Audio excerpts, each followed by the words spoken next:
Alerte coronavirus. Attention, attention, le coronavirus se transmet très facilement et fait des ravages. Pour l'éviter, le port du masque de protection est obligatoire en tout lieu.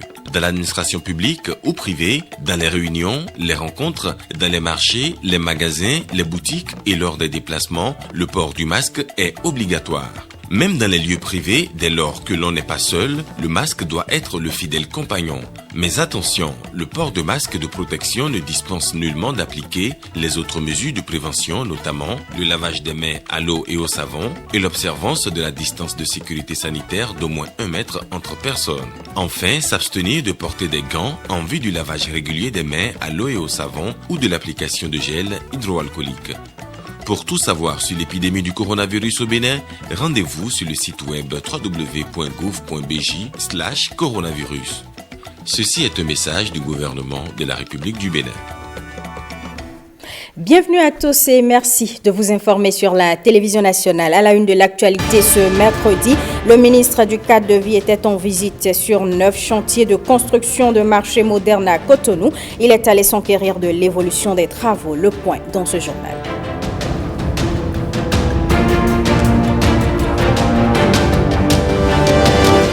60 ans d'indépendance pour le Bénin dans le secteur de l'éducation. Plusieurs mutations ont marqué l'histoire. Le parcours de l'école béninoise de 1960 à nos jours est à suivre dans ce 20h.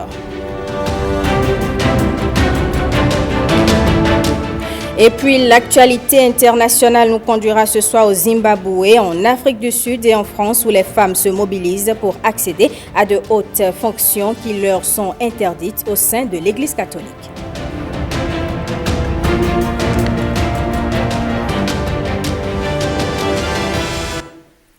Le ministre du Cadre de vie et du Développement durable a visité les 9 marchés modernes en construction à Cotonou. Objectif, s'imprégner des difficultés de l'entreprise en charge des travaux de façon générale. Le ministre est satisfait, mais note que l'entreprise a accusé du retard dans l'exécution des travaux. Stanislas Linkman et Calvador Arwan. Sur les 9 chantiers de Cotonou, les ouvriers s'affairent. Dans le délai contractuel, environ 2 mois de perdu en raison du coronavirus et les dernières pluies. Ici, à PK3 comme ailleurs, l'entreprise a dû installer des machines spécifiques pour évacuer l'eau qui dit encore sa loi sur certains chantiers. C'est vrai que les conditions sanitaires actuelles ne favorisent pas beaucoup l'activité de terrain, mais il était nécessaire à cette étape-ci d'aller voir ce qui se passe. Les sites ont présenté des difficultés diverses. La grosse difficulté a été les purges.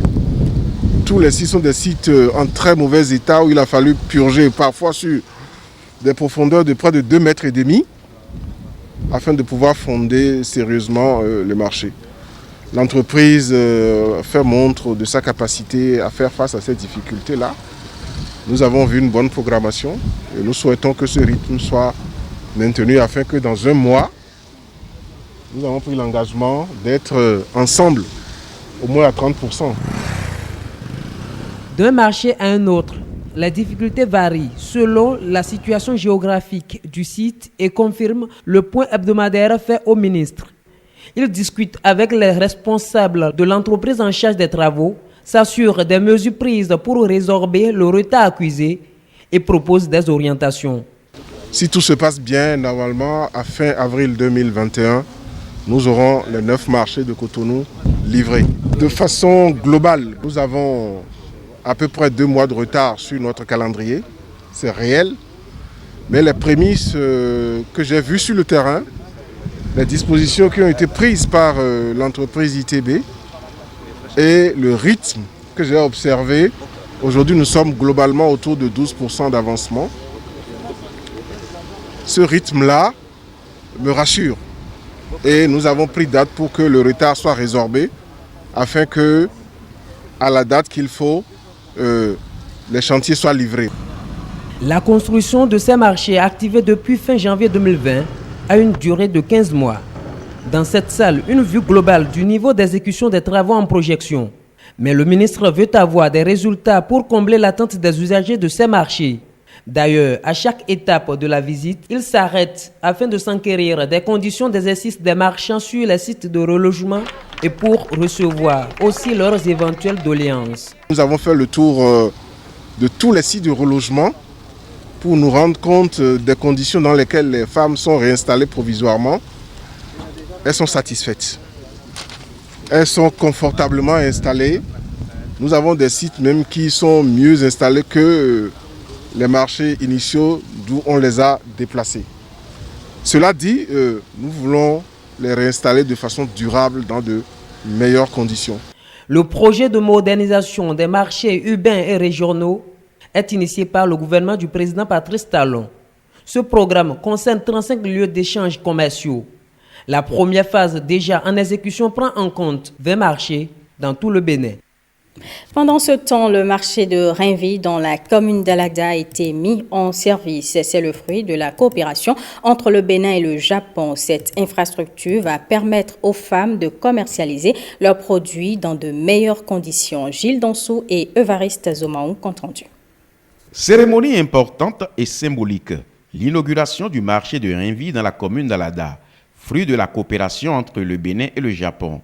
Le conseil communal d'Alada exprime toute sa satisfaction. C'est le lieu de saluer l'Empire du Soleil levant pour ce don qui participe du développement de l'économie locale et qui sera dorénavant, je l'espère, inscrit en lettres d'or dans les réalisations du Japon au Bénin.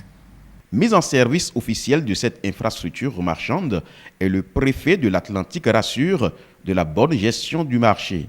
Je ne puis qu'adresser instamment mes propres recommandations allant dans le sens d'une certaine sectorisation du marché, c'est-à-dire regrouper les vendeurs en fonction de leurs marchandises afin de les contenir coûte que coûte dans l'enceinte, toute chose constituant à mon humble avis un gage de discipline et de sécurité pour les uns et les autres. La coopération bénino-japonaise s'intensifie ainsi et s'inscrit dans des actions de développement durable. Ce marché a été construit par les fonds de contrepartie issus de l'assistance alimentaire du Japon et constitue l'un des symboles palpables de la coopération nippo-béninoise qui s'intensifie de jour en jour grâce à la collaboration du gouvernement du Bénin. Très concrètement, le Japon se réjouit de voir finalement ce marché contribuer à l'amélioration de la qualité de vie de la population. La construction des marchés reste un volet important dans le programme d'action du gouvernement. C'est par un financement du gouvernement du Japon, notamment par le programme que nous appelons KR1, que cette infrastructure est aujourd'hui possible. Cette infrastructure est en effet le fruit de ce partenariat particulier entre le Japon et le Bénin. Mesdames et messieurs, je suis donc honoré d'être ici avec vous ce jour pour participer au lancement officiel et à la mise en service de ce marché. Les travaux sont achevés depuis 2005 et vous pouvez comprendre notre satisfaction à être ici aujourd'hui. L'activité économique à la base vient ainsi d'être renforcée dans la commune d'Alada. Nous vous l'annoncions hier, le projet de loi portant création, organisation et fonctionnement des entreprises publiques en République du Bénin a été adopté à l'Assemblée nationale. C'était l'un des 12 points inscrits à l'ordre du jour de la 3e session extraordinaire de l'institution. Guillaume Avienou. La 3e session extraordinaire du Parlement au titre de 2020 a démarré ce lundi avec l'adoption à l'unanimité de la loi portant création, organisation et fonctionnement des entreprises publiques en République du Bénin. Il s'agit d'un projet de loi qui fusionne et corrige les insuffisances et rigidités identifiées dans 3 anciens textes jusque-là en vigueur. La loi du 26 avril 1988 relative à la création, à l'organisation et au fonctionnement des entreprises publiques et semi-publiques, de la loi du 6 août 1992 portant détermination des principes fondamentaux des dénationalisations et des transferts de propriété d'entreprises du secteur public au secteur privé, et enfin de la loi du 20 juillet portant création, organisation et fonctionnement des offices à caractère social, culturel et scientifique en République du Bénin. En 1997, la décision communautaire a suggéré qu'il y ait uniformité pour que toutes les sociétés d'État, toutes les entreprises publiques soient gérées sous le même statut, sous le même régime que les entreprises privées. C'est la volonté du gouvernement à faire transposer certaines dispositions communautaires dans notre loi nationale qui l'a amené à soumettre ce projet de loi. Le texte proposé par le gouvernement, un document de 10 chapitres répartis en 80 articles, va permettre aux entreprises publiques du pays de prendre les formes d'établissements publics à caractère administratif, encore appelés offices, agences ou sociétés d'État détenues à 100% par l'État ou de sociétés à participation publique majoritaire. Selon le rapport de la Commission du plan de l'équipement et de la production présenté en plénière, le nouveau texte comporte plusieurs innovations, entre autres l'utilisation des règles de gestion privée dans les établissements publics à caractère administratif précédemment soumises exclusivement aux règles de comptabilité publique, l'élimination de la pratique de la nomination d'agents comptables publics concomitamment au recrutement de directeurs administratifs et financiers dans les agences ou offices d'État, la clarification et la rationalisation de la composition des conseils d'administration afin de garantir une meilleure efficacité et la nomination des directeurs généraux des offices, agences ou sociétés d'État se fera toujours en Conseil des ministres sur proposition des conseils d'administration, mais assortie désormais de la signature de contrats basés sur l'atteinte des objectifs prédéfinis. Ainsi donc, le renouvellement du mandat d'un directeur général va être en fonction de ses performances. Enfin, la loi définit les modalités pour la simplification des opérations de dénationalisation ou de privatisation. Le gouvernement, en initiant ce projet de loi, a voulu mettre un terme au parcours erratique des entreprises publiques. Ce n'est pas la peine de le rappeler, et tout ce qui s'est passé avant 90 et depuis 90. Il faut avoir une claire vision qui coïncide ou qui s'harmonise avec celle du libéralisme économique qui est l'option faite par les représentants à la conférence nationale. Nous avons décidé depuis 1990 de mettre en place un régime libéral, mais à visage humain.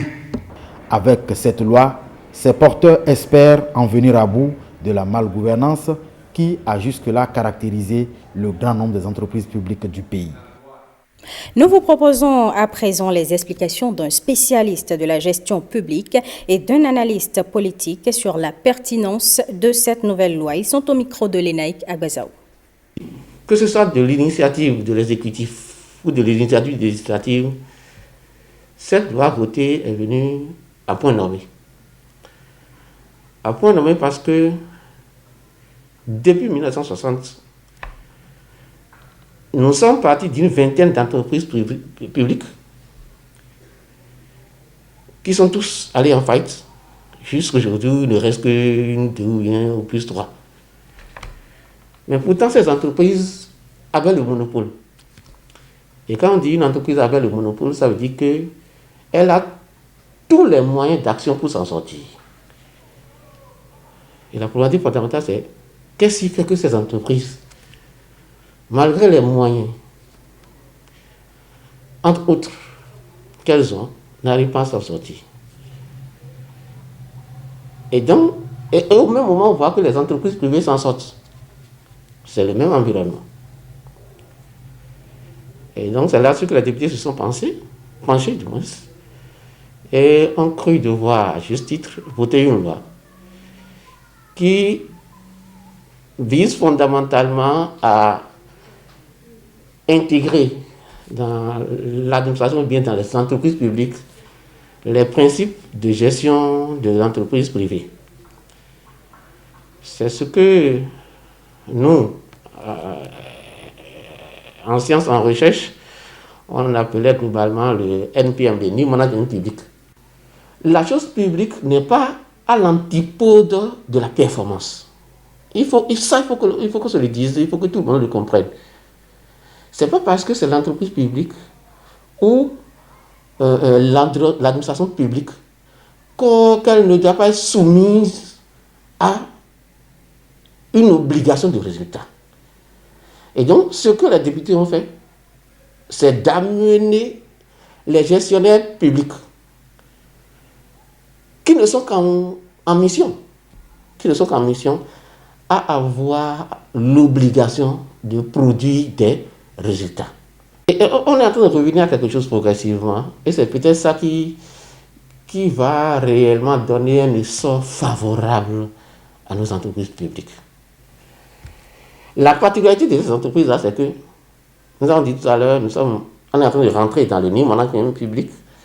Le denier public, la dépense des deniers publics doit relever d'une seule autorité, c'est le ministère des Finances. Et donc, c'est normal que l'agent qui doit être à l'opérationnel dans la gestion de ces choses-là puisse relever de ce statut-là. Quoique il est directement lié d'abord à la direction générale des entreprises publiques, il faut qu'il se sache aussi lié au principe de gestion des deniers publics.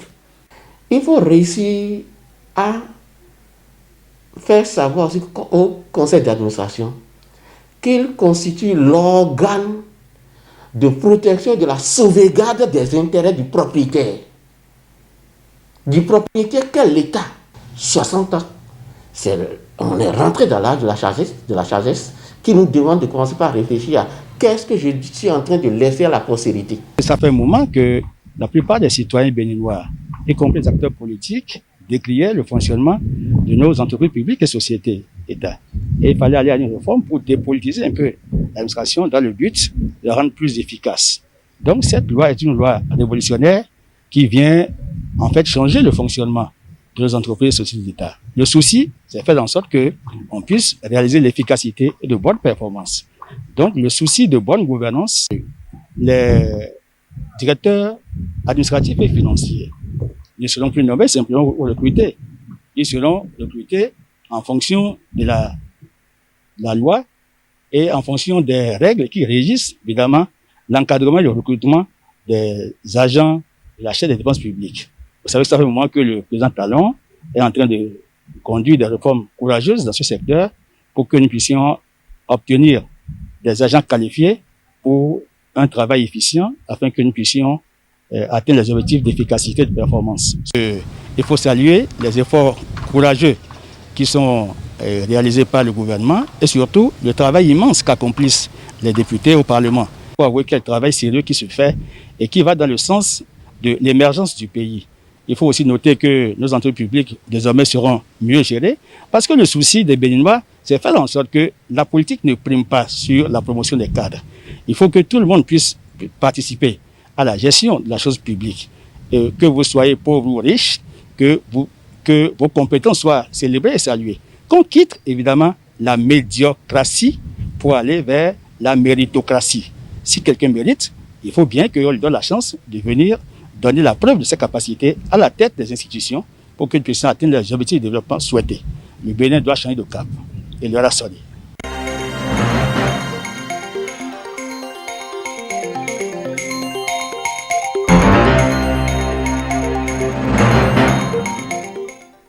Le Bénin célèbre cette année 60 ans d'indépendance dans le secteur de l'éducation. Plusieurs mutations ont marqué l'histoire du pays. Des avancées significatives qui font la particularité du système éducatif béninois. Une équipe de la rédaction s'est rapprochée d'un observateur averti de la vie éducative au Bénin qui nous parle du parcours de l'école béninoise de 1960 à nos jours. Apollinaire Agbazaou est inspecteur de l'enseignement secondaire.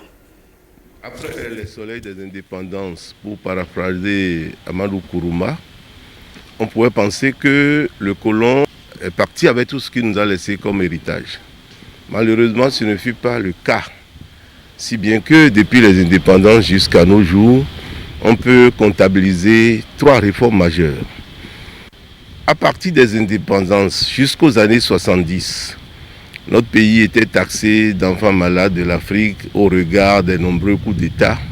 Le colon en a profité pour mieux asseoir l'administration coloniale à travers le système éducatif. Cette réforme a contribué à la démocratisation de l'enseignement, on rapprochait l'administration des administrés. Il y a eu une multitude d'écoles, d'établissements scolaires nés à cette époque-là. Il y a eu aussi ce qu'on appelle la ruralisation de l'enseignement. Et il y avait les collèges modernes d'agriculture. Et dans les zones rurales, on faisait l'effort d'associer l'agriculture à l'enseignement. Alors, après cela, il y a eu la révolution marxiste qui est née avec le président Kérékou. Il y a eu ce que, au temps de Kérékou, on a appelé, et plus exactement, le programme national d'édification de l'école nouvelle. On a remarqué en ce moment-là que le souci fondamental était le patriotisme et il fallait tropicaliser, domestiquer le débat pédagogique. Donc, place était faite à nos réalités endogènes. C'était le véritable divorce avec l'enseignement colonial. Et cela a reçu l'assentiment de tout le monde, ça a été apprécié. Et c'est aussi l'époque la plus heureuse du système éducatif parce qu'en ce moment-là, quel que soit le diplôme que vous avez votre job, vous avez votre emploi. C'était aussi l'époque des coopératives scolaires. Et quand on a fini avec l'époque Kérékou, il y a eu alors l'ère démocratique avec le président Nicéphore Soglo. Quand Nicéphore Soglo est arrivé au pouvoir, il y a eu ce qu'on peut appeler une nouvelle réforme, une troisième réforme. Et cette réforme avait essentiellement pour objectif l'ouverture de notre pays sur l'universel. Il était question que nous puissions avoir un savoir qui puisse compétir à travers le monde, que l'on cesse avec ce que je peux appeler la béninoardise et qu'on s'ouvre maintenant, on sorte du cocon national pour affronter le monde au plan intellectuel. Et cette réforme aussi a porté ses fruits. Et jusqu'au moment où Soglo a perdu le pouvoir, Kérékou est revenu. À un moment donné, la première constatation, c'est que le ministère n'était plus homogène. On a commencé à saucissonner. Donc voilà à peu près les grandes réformes qu'on a pu subir. Maintenant, au niveau des programmes d'études, il faut reconnaître que des indépendances jusqu'à l'ère de Nicéphore Soglo, il y avait ce qu'on appelle les programmes d'enseignement. C'était des programmes dont les savoirs notionnels avaient leur caractère universel, mais qui accordaient trop d'importance aux enseignants qui étaient comme les gourous, les manitous du savoir, les seuls détenteurs du savoir. Et quand Soglo est arrivé, on a remarqué qu'on a adopté les programmes d'études qui avaient une démarche pédagogique particulière. Il y a eu ce qu'on appelle l'approche par compétence. Une approche qui met l'enfant au cœur du savoir. L'enfant lui-même bâtit son savoir, construit son savoir. Et l'enseignant devient de ce fait un guide, un inspirateur, mais il n'est plus prépondérant dans l'acte d'enseignement-apprentissage. Cette approche permet au moins de s'adapter à la quincaillerie digitale, numérique, dont tout le monde est friand aujourd'hui, dans la mesure où cette approche constitue à apprendre à apprendre. C'est-à-dire, au lieu d'apprendre aux enfants, on leur apprend seulement à apprendre à se débrouiller, on leur donne le goût de la recherche et ils peuvent se débrouiller seuls. Actuellement, le gouvernement de la rupture est venu avec un chef d'État qui, dans son programme d'action, a bien mentionné qu'il faut attendre de lui des réformes. Et ce serait une injure que de ne pas reconnaître qu'il y a aussi des réformes majeures que nous observons de nos jours. Moi, personnellement, ce que j'admire, c'est l'assainissement du corps enseignant. Il y a une sorte de professionnalisation du métier. Et ça fait que de plus en plus, on constitue des bases de données de tous les personnels enseignants. On fait l'effort de sélectionner par de petits tests. On conserve les meilleurs et on a un vivier qui peut servir l'éducation nationale.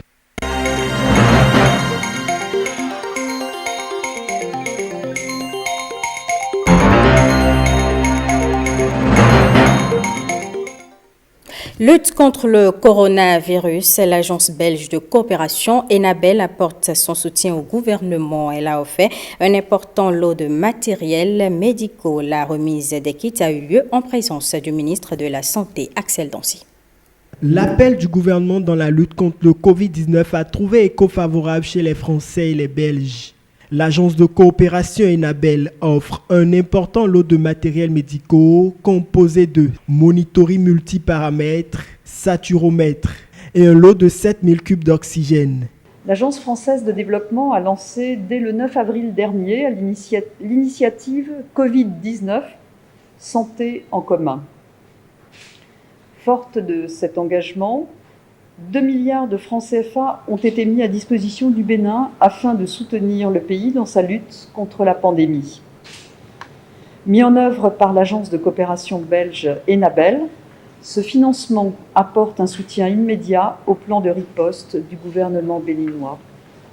Cette contribution, Monsieur le ministre, permet d'appuyer le ministère de la Santé en renforçant les capacités de diagnostic, dépistage de la maladie, via notamment la commande de plus de 23 000 kits de tests PCR qui, nous l'espérons, pourront être livrés très rapidement. De surveillance sanitaire, de prise en charge et de communication et de sensibilisation des populations face à la pandémie. Sur l'esplanade intérieure du ministère de la Santé, Benjamin Roupati, en réceptionnant ce don, a remercié au nom du gouvernement. Le geste de ce jour, votre geste de ce jour vient vraiment à point nommé et la qualité du matériel et des équipements que vous mettez à notre disposition contribueront à renforcer la capacité d'action des structures dédiées à la prise en charge des cas positifs de la COVID-19 et d'assurer une gestion efficace de cette pandémie qui défie tous nos systèmes de santé. À titre d'exemple, les équipements de réanimation que vous avez tantôt cités sont indispensables à ce jour, quand nous savons que le nombre de cas graves commence à augmenter et que c'est surtout la détresse respiratoire qui constitue la première manifestation de cette gravité. C'est pour dire que ces équipements sont déjà attendus avant même d'arriver sur les sites. Par ce geste, le ministère de la Santé est ainsi renforcé dans sa politique de lutte contre le coronavirus. La prévention reste donc de mise.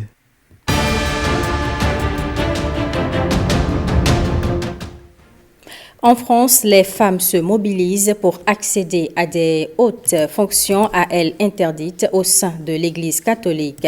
D'autres informations sont aussi au menu de la compilation de l'actualité internationale présentée ce soir par Lenaï Kabassaou.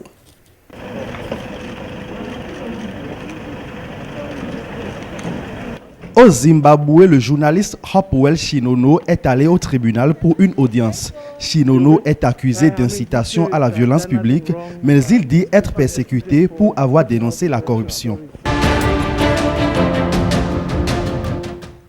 En Afrique du Sud, l'une des figures de la lutte contre l'apartheid, Andrew Mlangeni, célèbre compagnon de route et de captivité de Nelson Mandela, est mort à l'âge de 95 ans. Il était le dernier survivant du procès de Rivonia, procès au cours duquel plusieurs membres éminents de la formation anti-apartheid de l'ANC, dont Nelson Mandela, avaient été condamnés à la prison à vie.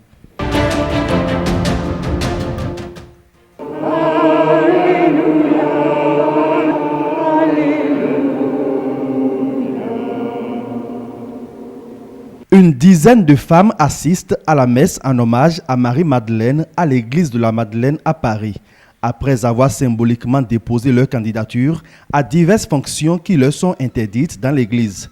Anne Soupa, candidate à l'archevêché de Lyon, dénonce un retard considérable de l'église catholique alors que des femmes imams, rabbins et pasteurs peuvent déjà exercer des responsabilités au sein de leurs institutions. Il faut une réforme profonde de la prêtrise. Ça ne peut pas durer comme ça.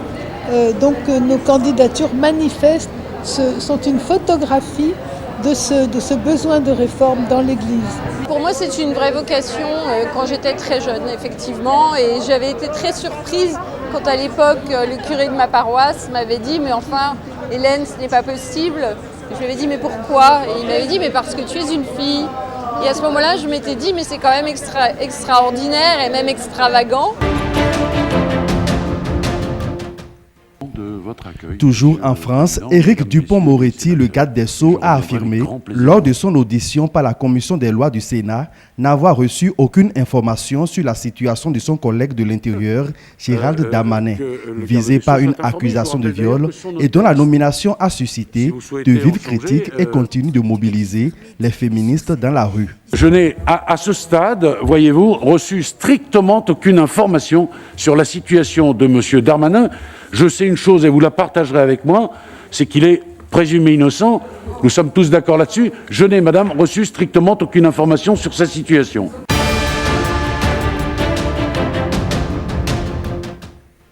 Eh bien, mesdames et messieurs, ce sera tout pour ce journal que je vous remercie d'avoir suivi.